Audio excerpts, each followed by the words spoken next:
Because obviously the family must come into it some way. They must have an opinion. I know that when I go around the world and do certain things that my mum and my sister will have an opinion on what I'm doing. Yeah. Now, regardless, I'm not going to listen to their opinion because obviously I run my life autonomously, but they have an opinion. Yeah. And how does that opinion affect you? Yeah, I'm pretty unapologetic. And I think that the fact I'm unapologetic means they don't tell me too much because they know what my answer is going to be. I don't believe I'm doing anything wrong or bad. In fact, I think I'm doing good things. And I do have to keep myself in check because there's a lot of people doing bad things who don't think they're doing bad things. And that's why they do them. It's a lot of people going through the world right now saying, I'm not doing bad things. I'm doing good things. And they're actually damaging society. It even gets more complicated when you understand that whether they are doing good or doing bad depends on what side of the fence you stand on. So to some people, they are doing good. To other people, they are doing bad. And then you get into the subjectivity of the world, which is how most things work. So I do try to keep myself in check and make sure that I am not doing anything genuinely harmful to society, especially when my haters are saying that I'm the worst person in the world. You have to sit and say, am I the worst person in the world? Am I damaging society? And you have to make that decision. But I've analyzed it head to toe, and I believe that in the end, what I am teaching people is the good thing, is the right thing.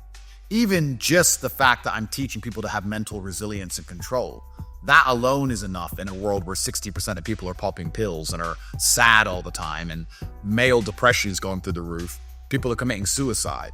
Even just teaching men to be happy within themselves and control their own minds makes me believe I'm doing the right thing. And yeah, I can live an adventurous life, and yeah, I can do some crazy things, but I believe the ends justify the means. However, I'm very aware that most people believe this about themselves. This is how people operate. So you have to be very human, and you have to come to your own conclusions, and then you have to take yourself outside of your mind and look at it from above and say, if I wasn't me, would I believe that? It's the same with nearly every decision being made in the world today, right? You can have a factory, and you can hire a bunch of illegal immigrant workers, and you can say you're doing the right thing because those illegal immigrant workers now have a chance to make money and send money home and feed their children back in Tijuana. But the people around you are unhappy with all the illegal immigrants in their city. So you're the bad guy to the people around you, and you're the good guy to the illegal immigrant worker, and you're doing it because you get to save money. And you're justifying it yourself. You're justifying the virtue. You're saying, I'm a good person because I get to help these people, but really you want to save the money, and a whole bunch of people in the town actually hate you for it. So are you the good guy? Are you the bad guy? Well, it depends what side of the fence you stand on. My enemies truly believe in their heart I am the bad guy. And it's not only me. It's the same with Trump. Trump can come along, secure their border, reduce the drugs, make them richer, fix their country, and they'll still hate him. They will still hate him because he said something once. That's how their mind works. But what I'm saying is when you ring your mum to say, hey mum, how are you? How is England? I know you've probably paid her mortgage off. She's living a good life in Luton. She's loving it. She's going down the shop. She's getting everything she wants, right? But what is her opinion she puts into your ear that perhaps, the world doesn't understand? Well, I think she understands that the ends justify the means also. I think she is truly 100% on my side. She said the people who are against you are crazy and everyone's over-exaggerating. And also, although I've said a lot of hyperbolic things, I pushed the limit. And the reason I pushed the limit is because, as I said earlier, our enemies have pushed the limit. Really, a lot of the things I'm saying were common sense only 10, 15 years ago. I don't think I've said anything really, truly that extreme. What have I said? A man's a man, a woman's a woman. I said that a man should protect and provide. A woman should listen to her man and let him guide her. I said that women can't drive. I mean, come on. Everyone can have a panic attack if they want. You watch any older movie. You watch any movie from the 80s when the couple get in the car, who drives? The man. And there's some kind of remarkable, mind-bending insanity that I say that, and people have a mental breakdown. But it's just a reality of I feel more comfortable with a man driving my car. So my mom actually agrees with a lot of the things I say. Loads of people do. I've never really had any intelligent pushback or debate about the things I've said. What I have is complaints about how I've said them. That's what I get most often. It's not very often someone sits down and says, I'm unhappy with your view on this. They'll say, well, why do you talk that way? Why did you say it that way? Can't you be less abrasive? And my answer to them is no, I cannot. I want to talk this way. I'm a full-grown man. I'll be as abrasive as I want to. I want to have my viewpoint etched into your mind when I speak. So I could say that women are weaker than men, or I could say that females are physically incompetent because it bothers you. But because it bothers you, you remember it and you think about it And the only reason I'm talking is so that you listen to me and so that it goes into your mind and so you think. The whole point of being a man in the first place is to leave a footprint on this earth. That's why we came to be. That's why men explored the entire planet, to be the first person to explore that country, the first person to build that tower, the first person to win that fight. That's the reason men enter the cage and risk their lives. That's the whole point of it. If I speak, I'm going to leave an imprint on your mind or I'm not going to fucking talk to you. That's why I'm talking. So no, I won't be less abrasive. That's how I want to speak. There are times where I need to be less abrasive. I'm an adult. I'm not a dummy. There's times when you're in court, you need to be a little bit nicer. To a police, you're a little bit nicer, etc. But I'm also an extremely successful man. And I don't have to talk to any of you people. So if I'm going to talk to somebody, I'm the A side. It's at my whim, my discretion. And if I'm going to talk to you, I'm going to talk to you how I like. This is the thing the BBC couldn't stand. The BBC would sit down with me and ask me all these stupid questions. I'd completely destroy them. And they were like, oh, why does he talk that way? Because you need my interview. No one cares about the BBC. I'll talk to you however I want, or I won't talk to you at all. That's one of the benefits of being a successful man. It's probably the primary benefit is you get to just curate who's in your life and who isn't. But I don't think my mom has any problem with anything I say. She may have said a few times, Andrew, you're really making them mad. And I'll say good, because that's the reason I'm talking at all. Think about it. Why do you spend calories talking? If you could set on a bar, on a meter, you could choose how much impact your words had.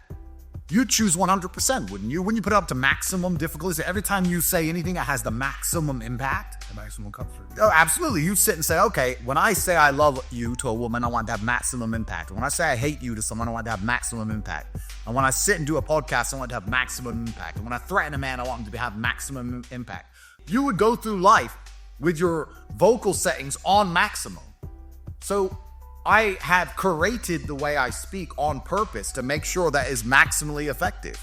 I choose words and I use tonality, which is deliberately designed to make people, one, listen, and two, think. If that offends people who don't want to think or don't want to listen, then don't listen and don't think. So you create your character to create cut through in people's lives. I don't think it's a character. I think it's just sitting down and optimizing things. Like, why would I speak if I'm going to speak on podcasts or I'm going to speak in my business? Or I'm going to speak to women. If I'm going to do anything, you're going to optimize it, right? Yep. Isn't that life? You go to the fight gym and you spar and you lose and you get better. You attempt to optimize it. You try and make some money. You attempt to optimize it. You attempt to grow the number of followers you have on your YouTube channel. When you go out dating women, you attempt to optimize it to get better at it. If I'm going to speak to people, I'm going to optimize it to be maximally effective. I want to be the person who can say less words than everybody else and have a larger impact. That's what I want to do. I've chosen that. I've decided to do that. I understand that to be able to do that, I also need to have a certain persona and a certain capability. It's hard to do that if I'm not financially successful. It's hard to do that if I'm physically weak. If I walk into a room and I want to bellow and I want to sit and talk in a particular manner, but I'm physically weak and broke, nobody gives a shit. But I have real world accolades. Also, a lot of my real world accolades are based on the fact that I've suffered and I'm prepared to go through difficult scenarios for the things I've said, which once again adds credence to my words. If I have to go to jail because I talk, people will listen when I talk. Once again, equal and opposite force. So the harder my enemies try to damage me, the more powerful they make my voice in the first place. So this is just a conscious decision. I think most men kind of consciously do it. Every man wants to be more effective. But it's prepared. I don't know how prepared you are on the difficulty meter. As you turn it up to 100, there's another meter. There's a trouble meter that goes with it, I'm assuming. There's a hate meter that goes with it. A lot of people are not prepared to say what they truly think the way they think it because they're afraid of the backlash. They're afraid of what comes online with the heat. The only few people you see on the internet talking the truth, a lot of them are anonymous. And I know I keep going back to this. It's an asinine, it's a pretty impotent point. It's something that everybody understands and it's a bit immature and it's a bit childish, but it's an important point. Women can't drive cars very well. Every man knows it, every man's seen it. No man will say it. What are they scared of? They are scared to sit and say, I've been in the car with women and they just can't drive. They're afraid. They're afraid of all the backlash. Or if they're gonna say it, they'll say, well, you know, some women can drive, and they'll just pussyfoot around like a fucking girl. Think how amazing that is. You want to talk about subduing the masculine essence, subduing the masculine spirit of resistance against the enslavement of humanity. They have men too afraid to even fucking talk. They have you too afraid to even say what you think. You will sit in a car with a woman who can't drive, you will sit in that car while she crashes the car. And afterwards, you'll crawl out of a crashed car. And someone will say, can women drive? And you'll say, well, some can. It's just gay. And it's amazing how subdued the average man has become. It's truly incredible. They're scared of what? Scared of what? So I refuse to operate in that frame. I go through life and I want to leave a footprint on everything. Everyone I've ever spoken to, I want to leave an impression on. Every room I've ever been in, I want there to be energy in the room that people can still feel after I leave. This is why my enemies struggle with certain concepts they're trying to make me understand when they come along and say, oh, carbon footprint. I want to leave a footprint. I want a carbon footprint. If we could measure all of our carbon footprints on a leaderboard, I would be pissed off if I wasn't number one. I want to win. I want a footprint. So that's why they'll never get through to me. That's why they'll never understand me. That's why they see me as a threat. I respect and understand that, but I'm not going to change. Where's this brigade, this carbon footprint brigade? Well, D-Cult were very interested in that car and they couldn't get it. And I'm actually quite proud of that after 3.5 years of this garbage, that they never bought my Bugatti, which they asked for and deliberately tried to. That when they bust down this door, they were saying, where's the Bugatti? When they were searching this house, when they found Bugatti paperwork, they put it in a separate pile. They wanted that car. That was their trophy piece. They wanted to take it and they never did. So the day I'm back in that car in freedom, it's going to be a great day. Guys, before we go into this podcast is sponsored by contentremoval.com. If you're looking to remove any images, videos, search results, fake accounts, or anything else online, go to contentremoval.com. We've looked after everybody from the likes of Alex Hormozy, Kayla Racines, Tammy Hembrow, to a whole host of other brands and celebrities that you know and love. And we'd love to help you with your issues online. So if you have any issues online and you want to get in touch with us, click the link below this video and go to contentremoval.com.